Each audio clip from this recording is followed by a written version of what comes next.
ఒసే పద్మ, ఎక్కడ తెచ్చావే? ఒకసారి ఇలా వచ్చి తగలడు. చిన్న తమ్మునికి తల దువ్వుతున్న పద్మ ఆ పిలుపు విని కంగారు పడి దువ్వెన అక్కడే పారేసి వంటింట్లోకి పరిగెత్తింది. పద్మను చూసి తల్లి అంది, వచ్చావా తల్లి? ఇందాకటి నుంచి అరుస్తుంటే ఇప్పటికైనా తీరుబడేయింది. కాస్త బియ్యం ఏది పెట్టి కడిగి ఎసట్లో పోయగలవా? అలాగేనమ్మా. చిన్న తమ్ముడు మారం చేస్తుంటే తల దువ్వుతున్నాను. వాడి గొడవలో నువ్వు పిలవడం వినిపించలేదు. నిన్నిప్పుడు ఎవరూ సంజాయిషి అడగలేదు. కాస్త చెప్పిన పని చేసి పెట్టు. పద్మ మాట్లాడకుండా కూర్చొని బియ్యంలో బెడ్డలు ఏరసాగింది. పద్మ వయసు 8 ఏండ్లు. ఆమె తల్లి వనజ చాలా బద్ధకస్తురాలు. ఆవిడ బద్ధకానికి తగినట్టుగానే 5 పిల్లలు. ప్రస్తుతం మళ్ళీ కడిపేమోనని అనుమానం కూడా ఉంది. పద్మ తండ్రి సుబ్రహ్మణ్యం ఇంటి వ్యవహారాలట్టే పట్టించుకోడు. పని చేయాలంటే అతనికి బద్ధకమే, పైగా ముక్కు మీద కోపం. కాకపోతే మనిషి చాలా మంచివాడు. వనజకు ఒక్క నోటితో తప్ప మరి దేంతోనూ పని చేయడంలో నేర్పు లేదు. ఉన్న ఆ ఒక్క నేర్పును మాత్రం ఆవిడ సవ్యంగానే ఉపయోగించుకుంటుంది. ఆ కారణంగానే ఇంట్లో పనంతా పిల్లలే చేసుకోవలసి వచ్చేది. ఆ విషయంలో వనజ చాలా అదృష్టవంతురాలనే చెప్పాలి. ఆమెకు లేని నేర్పు ఓర్పు ఆమె పిల్లలకుంది. ఆమెకున్న వాక్శక్తి పిల్లలకు లేదు. దాంతో వాళ్ళు కిమ్మనకుండా ఇంటి పనులన్నీ చేసేవారు. అదంతా అందరిలోకి పెద్దదైన పద్మ మీద ఈ బాధ్యత అంతా పడింది. ముక్కు మీద కోపం ఉన్న సుబ్రహ్మణ్యానికి నోరూరుకోని వనజకు తగువులు రావడంలో అసహజమేమీ లేదు. ఆ కారణంగా వాళ్ళిద్దరూ రోజుకొక్కసారైనా పోట్లాడుకునే ఉంటారు.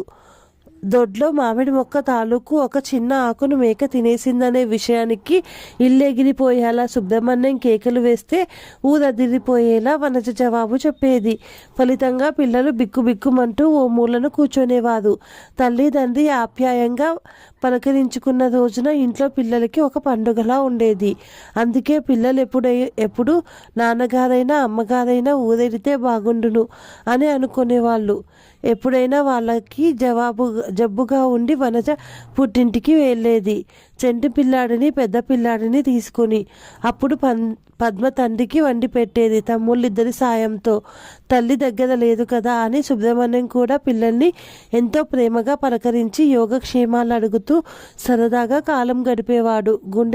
గుండెలదిరిపోయేలా ఉండే పోట్లాటలు లేకపోవడం వల్ల పిల్లలకు ప్రాణాలకు హాయిగా ఉండేది.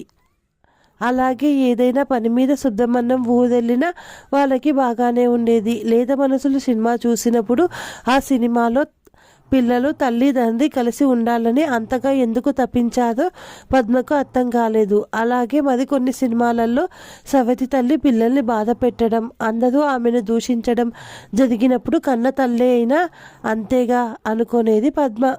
ఆమె అలా అనుకోవడంలో అర్థం లేకపోలేదు. ఆమె తల్లి ప్రేమను పూర్తిగా రుచి చూడలేదు. తల్లి ఆప్యాయంగా పలకరించిన సంఘటనలు ఆమె జీవితంలో చాలా తక్కువ. ఎప్పుడూ చీవాట్లు శాపనార్థాలనే రుచి చూస్తున్న ఆమె ఆప్యాయతతో కూడిన పిలుపు కోసం తహతహలాడిపోతుంది. పద్మ ఉదయమే లేచి మొహం కడుక్కొని తమ్ముళ్ళ చేత మొహం కడిగిస్తుంది. పని మనిషికి అంట్లు వేస్తుంది. కడిగిన గిన్నెలు ఇంట్లో పెడుతుంది. తమ్ముళ్ళకి నీళ్ళోసి తను పోసుకుంటుంది. తండ్రికి షేవింగ్కి కావలసిన ఏర్పాట్లు చేస్తుంది. ఆఖరి తమ్ముడికి తల్లి నీళ్లు పోసేటప్పుడు తను పై నీళ్లు పోస్తుంది. వంటలో తల్లికి పై పనులు సాయం చేస్తుంది. ఈ పనులన్నింటికీ ఆమె తమ్ముళ్ళ సాయంతో చాకచక్యంగా ముగించుకొని బడికెళ్ళిపోతుంది. మళ్ళీ సాయంత్రం వచ్చి చేయవలసినంత చేయగలిగినంత తల్లికి సాయం చేస్తుంది. రాత్రి చదువుకొని పడుకుంటుంది. చుట్టుపక్కలంతా పద్మను మెచ్చుకుంటూ ఉండేవారు. ఆ మెప్పుదల ఆమెకు ఆనందాన్ని కలిగించినప్పటికీ తల్లి తన్ను మెచ్చుకోలేదన్న బాధ ఆమెని వదిలేది కాదు. తల్లిదండ్రులు ఆమెను ప్రాణం కంటే ఎక్కువగా ప్రేమిస్తున్నారని, వాళ్ళ తీరే అంతా అని ఆమెకు తెలియదు. అలా తెలిసే అవకాశం తల్లిదండ్రులు ఇవ్వలేదు. ఏది ఏమైనా తల్లిదండ్రుల మీద పద్మకు అసహ్యం లేదు. తల్లికి తండ్రికి ఏమాత్రం బాధ కలిగినా ఆమె గిలగిలలాడిపోయేది. వాళ్ళు తనని ఆప్యాయంగా పలకరించేది అన్న బాధ తప్ప ఆమెకు వాళ్ళ మీద మరో విధమైన కోపం లేదు. తమ్ముళ్లకు 1-2 సార్లు జ్వరం వచ్చినప్పుడు తల్లి ఎంత గిలగిలలాడిపోయేదో, తండ్రి ఎంత కంగారు పడ్డాడో ఆమెకు తెలుసు. కానైతే అప్పుడు ఆమెకు చివాట్లే ఎదురయ్యేవి. అస్తమాను తల్లి తమ్ముడి దగ్గరే కూర్చొని బాల్ని నీళ్లు కలపమని హార్లిక్స్ కలపమని పనులు పురమాయించేది.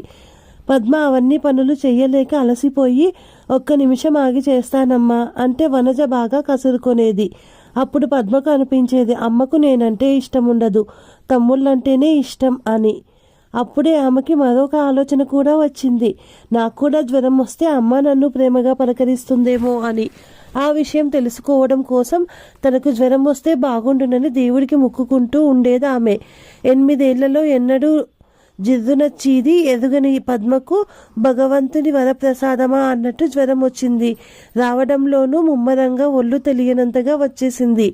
మొదట్లో వనిజకు కూడా తెలియలేదు. ఆ రోజు ఆదివారం. భోజనాలయ్యాక అందరూ పడుకున్నారు. పద్మ కూడా పడుకుంది.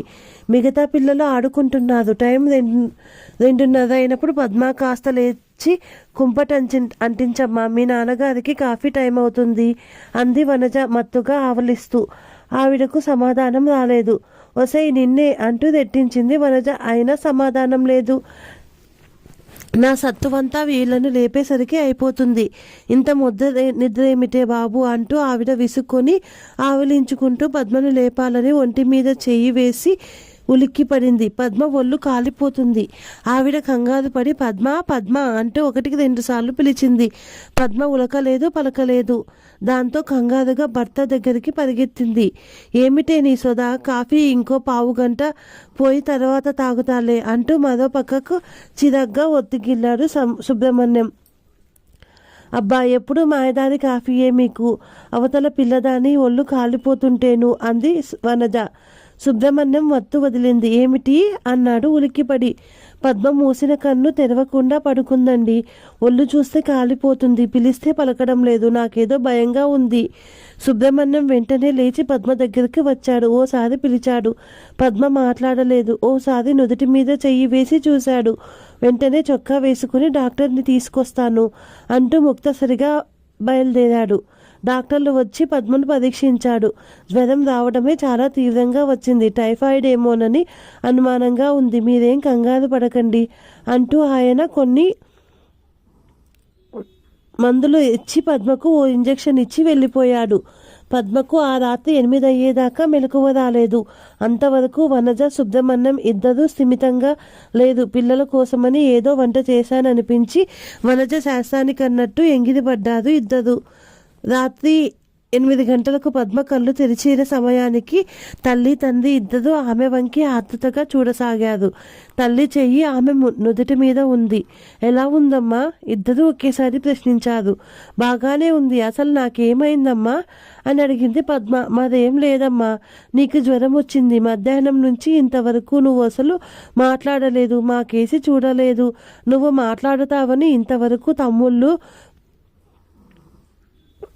చూసి ఇప్పుడే పడుకున్నారమ్మా. మరి ఇప్పుడు నీకెలా ఉందమ్మా అంది వనజ మాట్లాడుతుంటే. ఆమె కళ్ళల్లో నీళ్లు తిరుగుతున్నాయి. బాగానే ఉందమ్మా, కానీ కొంచెం నీరసంగా ఉంది. అయితే కొంచెం బార్లీ నీళ్లు పెడతాను, తాగుదువు గాని అని. ఏమండి, కొంచెం దగ్గరుండి ఆ కబురు ఈ కబురు చెప్పండి, నేను ఇప్పుడే బార్లీ నీళ్లు కలుపుకొస్తాను అంటూ వనజ వంటింట్లోకి పరిగెత్తింది. తనకు జ్వరం వచ్చిందని తెలియగానే పద్మకు సంతోషం కలిగింది. దాంతో ఆమె జ్వరం వల్ల కలిగిన బాధను కూడా మరిచిపోయి భగవంతుడికి నమస్కరించుకుంది. ఏదైనా బాధగా ఉందమ్మా? సుబ్రహ్మణ్యం అడిగాడు. లేదు నాన్న, తేలిగ్గానే ఉంది అంది పద్మ. సుబ్రహ్మణ్యం బాధగా నిట్టూర్చాడు. పద్మకు 2 రోజుల వరకు టెంపరేచర్ తగ్గలేదు. ఆ తర్వాత కొంచెం తగ్గి 4 రోజుల్లో నార్మల్కు వచ్చింది. ఆ రోజున డాక్టర్ చెప్పాడు, ఈ పాపకు చాలా విశ్రాంతి అవసరం. జ్వరం టైఫాయిడ్లోకి దింపుతుందేమోనని కంగారు పడ్డాను. కానీ దేవుని దయ వల్ల అలా తిరగలేదు. అయితే పత్యానికి మాత్రం 1-2 రోజులు చూద్దాం. ఈ మాటలు పద్మ వింది. జ్వరం తగ్గిపోయిందన్న మాట ఆమెను కలవరపరిచింది. నిజంగా ఈ 6 రోజుల్లోనూ పద్మ బాగా సుఖపడిందని చెప్పవచ్చు. ఆ సుఖం ఆమె శరీరానికి కలిగింది కాదు, ఆమె మనస్సుకు. తల్లి తండ్రి తన్నంతా అభిమానిస్తున్నారని, తన కోసం ప్రాణాలైనా అర్పించడానికి సిద్ధంగా ఉన్నారని తీవాట్లు తప్ప వినిపించని అమ్మ నోటి నుంచి ఆదరణతో కూడిన మాటలు వినిపించడంతో పద్మ మనస్సు ఆహ్లాదంతో నిండిపోయింది. అమ్మ ఎప్పుడూ ఇలాగుంటే ఎంత బాగుండు అని కూడా ఆమె అనుకుంది. అయితే అదంత సులువ. మళ్ళీ తన జ్వరం తగ్గగానే అమ్మ మామూలుగా అయిపోతుంది. తల్లి ప్రేమను అంతవరకు సరిగా ఎప్పుడూ చూడని పద్మకు ఇంకా తనివి తీరలేదు. తల్లి లాలింపులో ఆమెకు అదో రకమైన ఆనందానుభూతి కలుగుతోంది. ఈ 6 రోజుల్లోనూ తను పొందిన ఆనందం మరి కొంతకాలం కొనసాగితే ఎంతో బాగుండును అని అనిపించింది ఆమెకు. అంతేకాదు, ఈ 6 రోజుల్లోనూ వనజ, సుబ్రహ్మణ్యం పద్మకు వినిపించేలా ఒక్కసారి కూడా పోట్లాడుకోలేదు సరిగదా. ఎంతో సభ్యతను ప్రదర్శించారు. ఈ మార్పు కూడా పద్మకు వాంఛనీయమే కావడంతో జ్వరం తగ్గిపోయిందే అన్న బాధ పద్మను పీడించసాగింది. చాలాసేపు ఆలోచించి పద్మ ఒక దృఢ నిశ్చయానికి వచ్చింది. తనకు జ్వరం తగ్గిపోవడానికి వీల్లేదు, అందుకోసం తను ఏమైనా చేయాలి అనుకుంది. ఆ సాయంత్రమే హఠాత్తుగా పద్మకు టెంపరేచర్ పెరిగిందని కంగారుగా సుబ్రహ్మణ్యం డాక్టర్ కోసం పరిగెత్తాడు. వనజ కంగారుగా, ఇంతలోనే ఎలా వచ్చిందే బాబు అంటూ కళ్ళ నీళ్లతో పద్మ పక్కనే కూర్చుంది. ఎందుకమ్మా అలా ఏడుస్తావు అంది పద్మ. ఏం లేదమ్మా, నీ జ్వరం తగ్గిపోయింది కదా అని పొద్దున్నే దేవుడికి కొబ్బరికాయ కూడా కొట్టాను, కానీ మళ్ళీ నీకు జ్వరం వచ్చింది. పాపం నాన్నగారు కంగారుగా డాక్టర్ కోసం వెళ్ళారు. డాక్టర్ వచ్చాడు. ఆమె నాడి చూశాడు. అనుభవంతో చూసిన ఆ కళ్ళు అనుమానాస్పదంగా అందరి వంక చూశాయి. పాపకు ఏమైనా పెట్టారా మధ్యాహ్నం అని అడిగారు ఆయన. ఒక్క బార్లీ తప్ప ఏమీ ఇవ్వలేదు డాక్టర్. నిజం చెప్పండి, మీ పాప ఆరోగ్యం కోసమే అడుగుతున్నాను అన్నాడు ఆయన గంభీరంగా. ఒకవేళ పాప గట్టిగా మారం చేస్తే పర్వాలేదులే అని కొంచెం అన్నం పెట్టి ఉంటే చెప్పండి, పర్వాలేదు. అలా పెట్టడం మంచిదే, కానీ చెడు లేదు. నిజంగా పెట్టలేదండి పాప, అది ఏ మాదాము కూడా చేయలేదు అంది వనజ. అయితే అంతా ఒకసారి బయటకు వెళ్ళండి అన్నాడు ఆయన. అంతా వెళ్ళిపోయాక ఆయన పద్మ తల నిమురుతూ, నువ్వు ఎవరూ చూడకుండా కొంచెం అన్నం తిన్నావు కదూ అన్నాడు. అవునండి అనేసింది పద్మ చటుక్కున. వెంటనే ఆయన తీక్షణంగా పద్మ వంక చూశాడు. ఎందుకు తిన్నావు? పద్మ వణికిపోయింది. ఒక్క నిమిషం ఆమెకు నోట మాట రాలేదు. ఎందుకు తిన్నావు? ఆయన మళ్ళీ గర్జించాడు. అది కాదండి, అస్తమానం మా అమ్మ నన్ను తిడుతూ ఉంటుంది, ఎంత పని చేసినా మెచ్చుకోదు. ఈ జ్వరం వచ్చినప్పటి నుంచి మా అమ్మ చాలా అభిమానంగా చూస్తుంది. ఎప్పుడూ మాట్లాడనంత ప్రేమగా మాట్లాడుతుంది. మళ్ళీ జ్వరం తగ్గిపోతే అలా మాట్లాడదు. నాకేమో మా అమ్మ ఎప్పుడు అలాగే మాట్లాడాలని ఉంటుంది. అందుకోసమని జ్వరం తగ్గిపోకుండా ఉండాలని ఎవరు చూడకుండా కొంచెమే అన్నం తిన్నాను. నాకు జ్వరం వస్తే మా అమ్మ నాన్న కూడా దెబ్బలాడుకోవడం మానేశారు, లేకపోతే ఎప్పుడూ దెబ్బలాడుకోవడమే అంటూ ఏడుస్తూ చెప్పింది పద్మ. డాక్టర్ అంతా మౌనంగా విన్నాడు. ఆయన కళ్ళల్లో నీళ్లు తిరిగాయి. సుబ్రహ్మణ్యం ఇంట్లోని భాగోతం గురించి ఆ వీధిలోని అందరికీ తెలుసు. డాక్టర్ కూడా ఆ వీధిలోనే వాడే. ఆయనకు పద్మ మనస్సులోని తపన అర్థమయ్యింది. తల్లి ప్రేమ కోసం శారీరకమైన బాధను ఎంతైనా సహించడానికి నిశ్చయించుకున్న పద్మ మానసిక సంఘర్షణ పరిమాణానికి ఆయనకు తెలిసొచ్చింది. వనజ, సుబ్రహ్మణ్యం పద్మ గదిలోకి వచ్చారు. గది బయటే ఉన్న వాళ్ళకి ఈ మాటలు వినిపించాయి. కళ్ళల్లో నీళ్లతో పద్మ వంక చూస్తున్న వాళ్ళ డాక్టర్ వంక అదోలా చూసి అన్నాడు, తల్లి ప్రేమలో పొందే అనుభూతి మరెందులోనూ పొందలేదంటారు. కన్న బిడ్డలను రోజుకొకసారైనా తల్లిదండ్రులు ఆప్యాయంగా పలకరించకపోతే వారి పసమనసులు గాయపడతాయి. మీ అమ్మాయి మీ అభిమానం కోసం తహతలాడిపోతుంది. సరైన మందు మీరే ఇవ్వాలి. మీ మందు పనిచేశాకనే నా మందు పనిచేస్తుంది. 2 రోజులు అమ్మాయిని జాగ్రత్తగా చూసుకుంటే చాలు, పెద్ద ప్రమాదమేమీ లేదు అన్నాడు.